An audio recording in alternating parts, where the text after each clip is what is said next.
We all know the boy who lived, but do we really know how he was brought to life? Join Screen Rant as we uncover 25 of the most interesting secrets from the production of Harry Potter and the Deathly Hallows. We're going to go behind the scenes of parts 1 and 2, looking at what the cast, the director, and the rest of the crew had to say about the making of the Wizarding World. So stay tuned to the end to find out which cast member kept a secret for the entire franchise. And while you watch, click the subscribe button and hit that notification bell to join our squad. How do I look? Helena Bonham Carter tends to lose herself in her roles, and the part of Bellatrix Lestrange is no exception. But even though she's one of Voldemort's top servants, she's often seen embracing her fellow actors in set photos, even if they fight in Dumbledore's army. Case in point, when Hermione drinks the Polyjuice potion to disguise herself as Bellatrix and break into her vault, Helena worked closely with Emma Watson. They texted regularly and got to know each other better than before in order for Helena to fully portray all of Hermione's physical traits. Background action! A movie as high profile as the 7th or 8th Harry Potter flick has a lot of sway when booking spaces for filming. Imagine if all of New York's Times Square was shut down for a movie. Well, that's basically what happened in London for the scenes that took place in Piccadilly Circus. Whereas many films would often use green screen to insert characters into very public areas on the cheap, director David Yates had Radcliffe, Watson, and Grint running through the actual location after they escaped from Bill and Flora's crashed wedding. Luckily for Radcliffe, the scene in which Harry dives into a frozen pond to retrieve the sword of Gryffindor was not filmed in an actual location. Still, creating a realistic look was difficult. The surface of the water was covered in plexiglass to achieve an icy look, and while Radcliffe was filmed underwater, the sheets of ice above him were actually a layer of wax to give the surface that glassy look. Underwater filming always has its risks, because the safety of the actors is the #1 priority, and this was no exception. In order to give Luna's house a more lived-in feel, the art hanging around her family home was actually based on images created by Luna actress Ivana Lynch herself. By extension, Xenophilius Lovegood's costume was meant to look as if Luna had patched it up and mended it herself. And since much of the art design surrounding the Lovegoods was meant to mirror Ivana's real-life tastes, the father's costume has a touch of Ivana in it as well.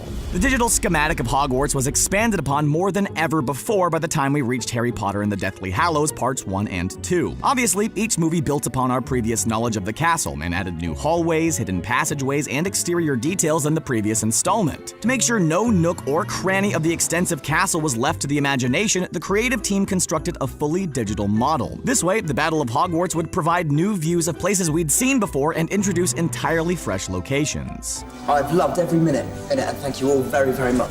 The actors playing Hogwarts students had grown up with their characters, so when each actor's last day of filming was completed, they were each given a moment of applause. It's fitting that Radcliffe, Grint, and Watson's last day was filmed together. Although it only involved them jumping on a blue screen mat, they were still able to close out filming with each other. To commemorate that moment, Grint brought an ice cream truck and handed out ice cream to the crew. Watson brought her castmates leather diaries, and Radcliffe gave his 2 castmates personalized photos.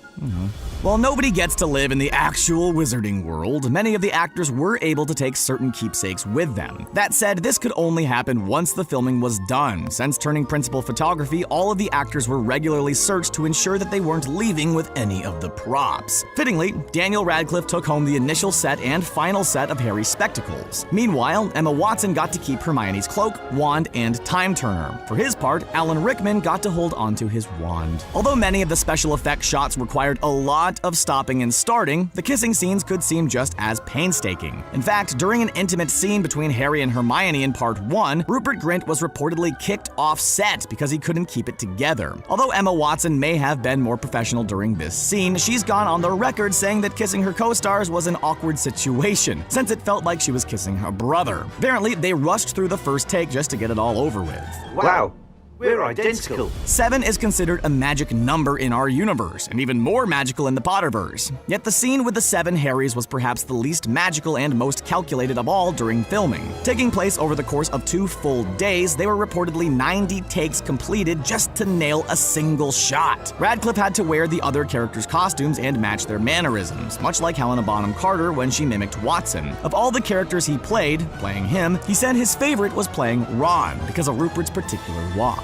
With all the action scenes, special effects, and physical requirements for the character, it's no surprise that Daniel Radcliffe went through a lot of wands when playing the titular role in the series. But did you know that he actually ended up using 80 different wands through the course of the films? This may sound like a lot of magic sticks to burn through, but when you think about it, that averages out to about 10 wands per movie. That's still many more trips to Diagon Alley than normally what happens in the wizard's lifetime. To create the magical world, the production team relied less on computer-generated effects than you may have thought. Practical effects were a backbone to realizing this franchise on the big screen, and even shorter scenes required obsessive attention to detail. Take the Gringotts heist scene, for instance. There were 8 months of preparation needed to make the masks for all of the goblins. This sounds insane, but when you consider that the makeup crew consisted of around 150 members from 15 countries, it sounds a little bit less daunting. While we're on the subject of prosthetics, Rupert Grint and Emma Watson had a bum cast. As they confirmed in an interview following the release of the Deathly Hallows, casts were made of their bottoms and then placed on their broomsticks so that they could sit more comfortably during long shooting days. The interviewer thought these casts would be worth a fortune, but the actors were a bit more humble. Coming, Mom! The scene at the beginning of Part 1 in which Hermione cast the Obliviate spell on her parents was not in the book. Director David Yates stated that they wanted to introduce Hermione's parents at some point in the series, and this was their chance. The fact that they were able to show it visually by having Hermione's image be magically removed from the family photos around the house helped make the scene much more impactful. Hello, beautiful. In addition to Hermione's parents, a sequence was added toward the end of Harry Potter and the Deathly Hallows Part 1 to make the Snatchers seem more dangerous. Soon after the film's release, David Yates stated, "I wanted to have some more fun with them, so we added an extra beat where they chased the trio." Obviously, the costume design team had fun with them too, as they all looked like they stepped out of an evil hipster thrift store. Still, it added some much-needed action to the climax of the slower first Hallows film.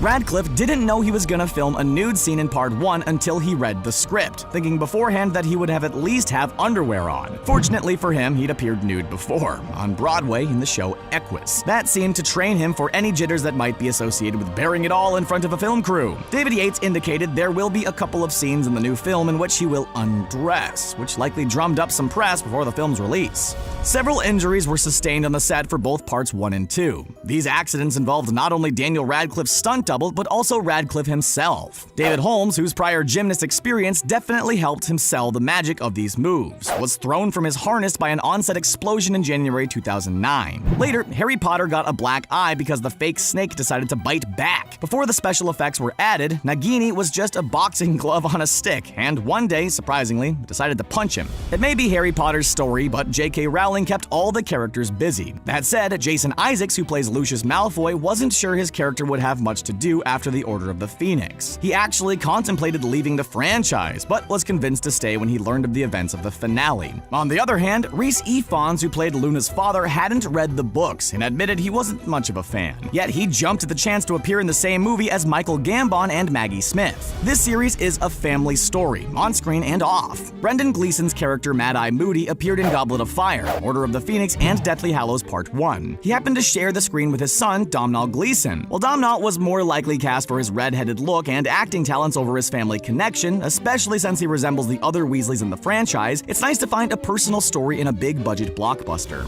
Apparently, Emma Watson had an impact on the set design. When the time came to film the sequence in Hermione's house, she noticed that there didn't seem to be enough books in her room to match her incredible intellect. So the crew obliged and packed her room with enough volumes to live up to her bookish reputation. Warwick Davis got his start playing the main Ewok character, Wicket W. Warwick, in Return of the Jedi, and since then, he's solidified his place in the industry as a fantastic actor. He also created the Willow Agency, based on his character in the movie of the same name. Not only did he play the roles of Professor Flitwick and Griphook the Goblin in the films, his agency also stepped in to cast the best actors in the rest of the Goblin roles. To make these Dobby and Creature a reality, the cast and crew had to run through their scenes multiple times. First, the actors performed with other actors standing in for the house elves to lock down the blocking and shot placement. Then they ran through the scene again with body doubles. And finally, the doubles were replaced by computer-generated animation. It's a multi-step process, and one of the reasons it takes many months or even years between the completion of principal photography and the release of a big-budget motion picture. There's no doubt Ollivanders made bank with Deathly Hallows Parts 1 and 2. According to numbers from the props department, over 500 magic sticks were made over the course of the last 2 installments. A big percentage obviously went to Harry's many different wands, but countless others needed to be manufactured based on the personalities of the various characters throughout the story.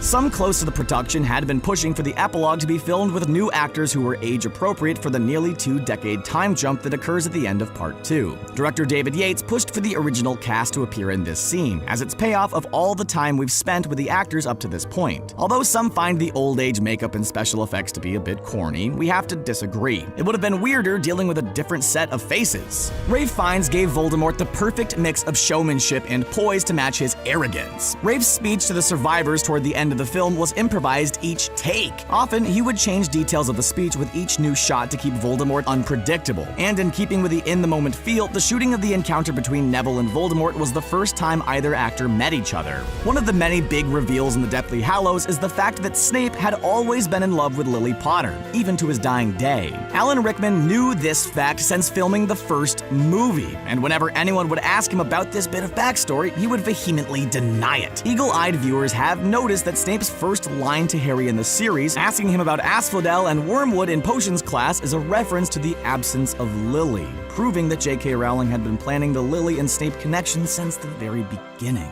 Man. Fame isn't everything.